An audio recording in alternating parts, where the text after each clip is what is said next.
X1 S-Drive 20i 2018. E o que mais estraga em X1? Um dos seus 4 defeitos, né? Que são bandeja, coxim, vazamento de água ali, né? De óleo pelo trocador de calor ali. Então a gente vai refazer essas bandejas e instalar nesse carro.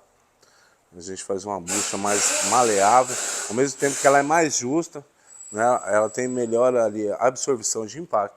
O carro fica um pouco mais macio, com a durabilidade muito maior. Estamos aí, bora desmontar esse bichinho aí.